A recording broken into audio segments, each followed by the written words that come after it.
नमस्कार प्रिय विद्यार्थियों, आज के इस ई व्याख्यान में आप सभी का हार्दिक स्वागत है। बच्चों, बीए तृतीय वर्ष द्वितीय प्रश्न पत्र के अंतर्गत मैं आपको विदुर नीति का अध्ययन करा रही हूँ और इससे पूर्व के वीडियो में मैंने आपको श्लोक संख्या 60 तक पढ़ा दिया था। तो आज फिर हम आगे बढ़ते हैं और 61वें श्लोक से पढ़ना प्रारंभ करते हैं। बच्चों देखो,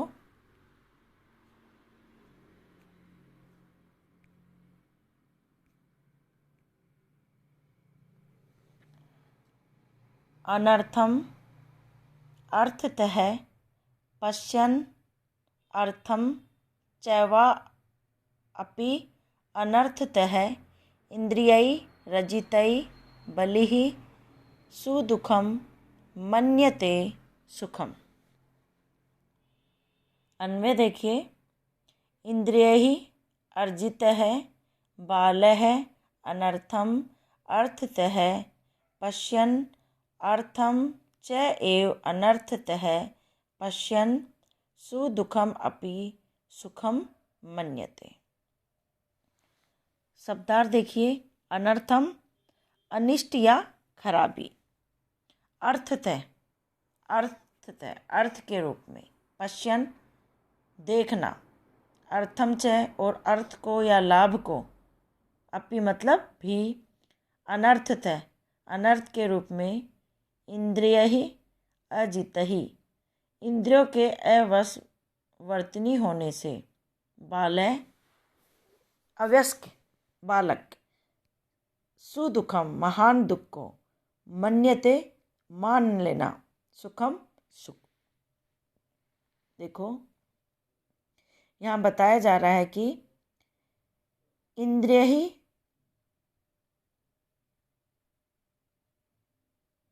अजिते ही बाल है अनर्थम, इंद्रिया वश में न होने के कारण, इंद्रिया वश में न होने के कारण अर्थ को अनर्थ और अनर्थ को अर्थ समझकर, इंद्रियों के वश में न होने के कारण अर्थ को अनर्थ और अनर्थ को अर्थ समझकर, बालह मूर्ख या अज्ञानी व्यक्ति बहुत बड़े दुख को भी सुखम मन्यते सुख मान बैठता है।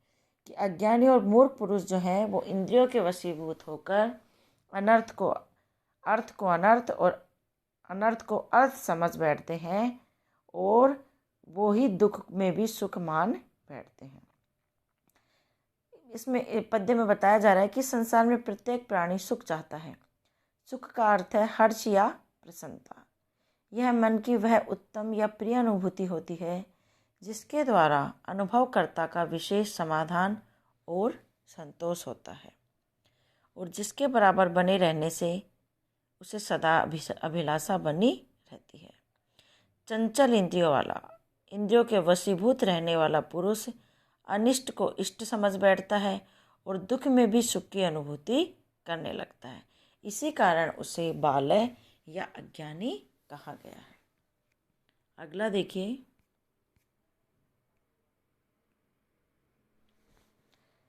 धर्मार्थौ यह परित्यज्य स्याद इंद्रिय वसा अनुगः श्री प्राणधन दारिभ्य क्षिप्रम स परिहीयते।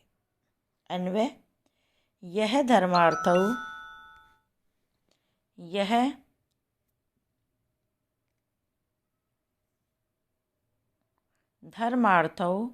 परित्यज्य इंद्रिय वसानुगः स्यात् सह क्षिप्रम श्री प्राणधन दारेभ्य परिहीयते।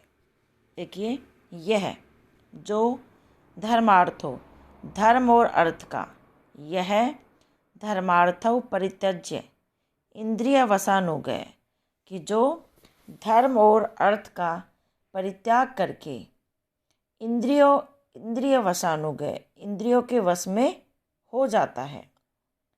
सह मतलब वह, क्षिप्रम शीघ्र ही, श्री प्राण धन दारिद्र्य परिह्यते, वह शीघ्र ही, श्री मतलब ऐश्वर्य, प्राण धन तथा दारिद्र्य मतलब स्त्री से, परिह्यते खो बैठता है, उससे हाथ धो बैठता है। क्या कह रहे हैं कि जो पुरुष धर्म और अर्थ का परित्याग करके इंद्रियों के वशीभूत हो जाता है, वह शीघ्र ही ऐश्वर्य, प्राण धन तथा स्त्री से हाथ धो बैठता है। धर्म और अर्थ मनुष्य के पुरुषार्थ हैं। मनुष्य के जीवन का प्रधान उद्देश्य पुरुषार्थ माना गया है। यह वह वस्तु या प्रयोजन है जिसकी प्राप्ति या सिद्धि के लिए मनुष्य को उद्योग करना चाहिए। ये 4 प्रकार के पुरुषार्थ माने गए हैं: धर्म, अर्थ, काम और मोक्ष। इंद्रियों के वश में होने वाला धन और अर्थ को छोड़ देता है, फलस्वरूप उसके पास कुछ भी शेष नहीं रहता है। अगला,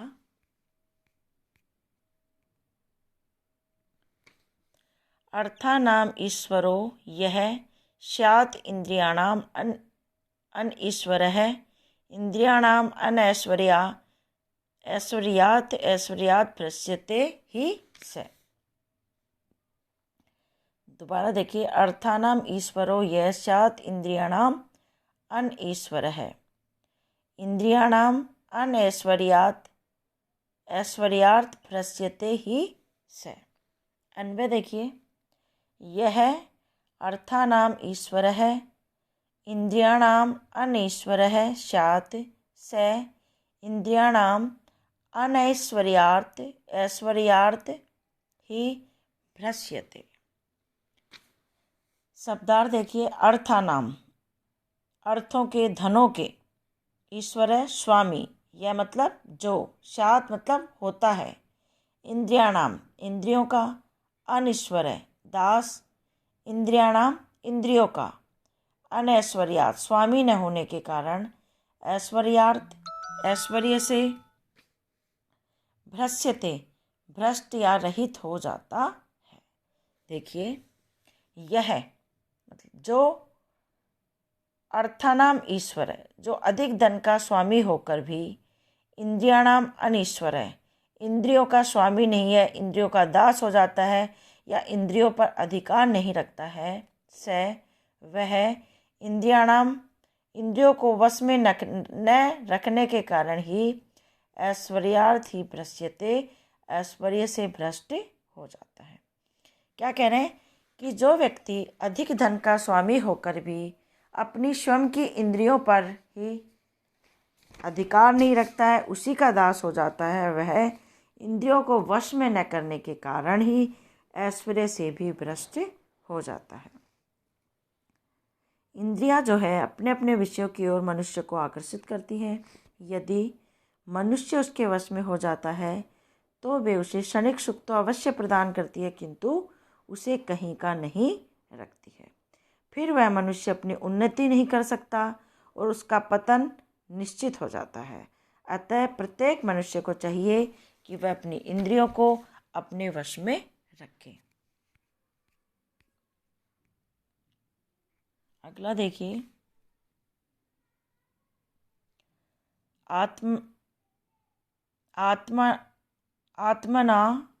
आत्मानम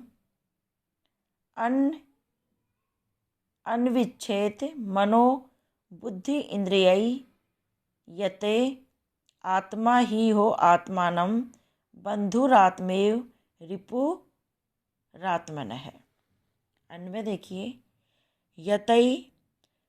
यतहि मनो बुद्धिरिन्द्रियैः आत्मना आत्मनम् अनिविच्छेत ही आत्मा एव आत्मनः बंधुः आत्मा एव आत्मनः रिपु।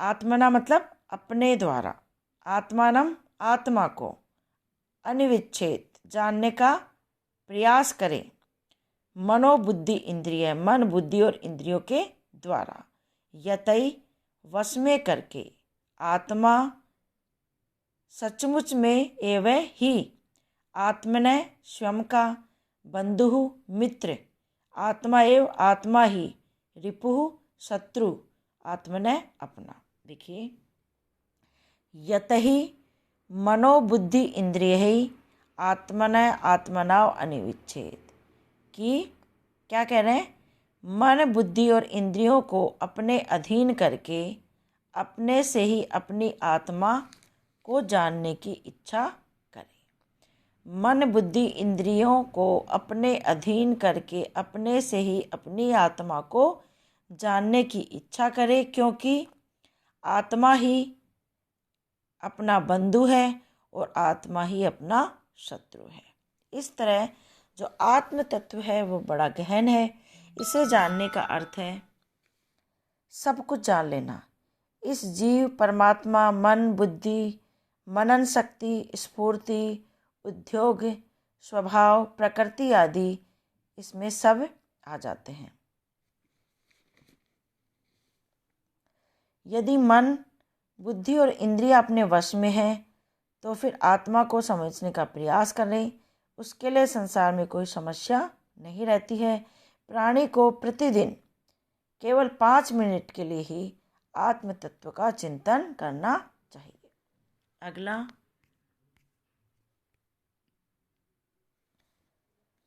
बंधु आत्मा आत्मनः तस्य येनैव आत्मा आत्मना जितः स एव नियतो बंधुः स एव नियतो रिपुः। अन्वय देखिए, येन आत्मना एव आत्मा जितः तस्य आत्मा आत्मनः बंधुः सः एव नियतः बंधुः सः एव अनियतः रिपुः।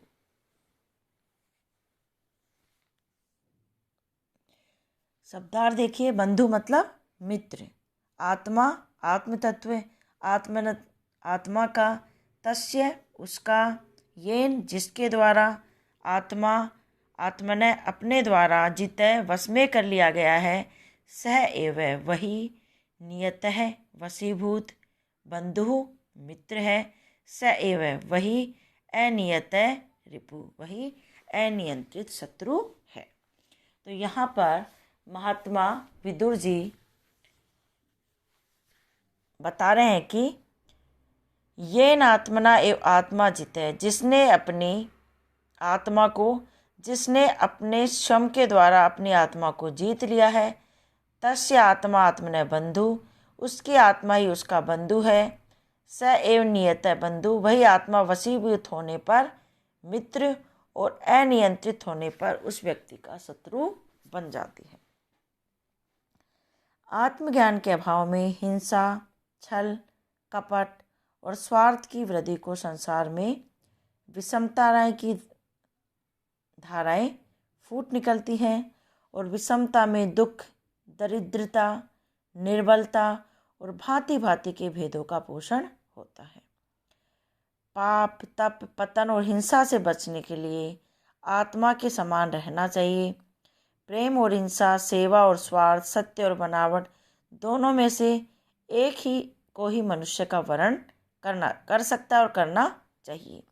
ज्ञानी और अज्ञानी में भी इतना ही भेद है कि ज्ञानी जन हिंसा, स्वार्थ और अनृत्य को असत एवं अनात्म जानकर छोड़ देते हैं, एवं अज्ञानी हिंसा, स्वार्थ और दुरितों में आसक्त रहकर आत्मा से संबंध तोड़ लेते हैं। इस प्रकार आत्मा का वास्तविक रूप जानने वाला उसे जीत लेता है और अनियंत्रित आत्मा वाला दुख पाता रहता है।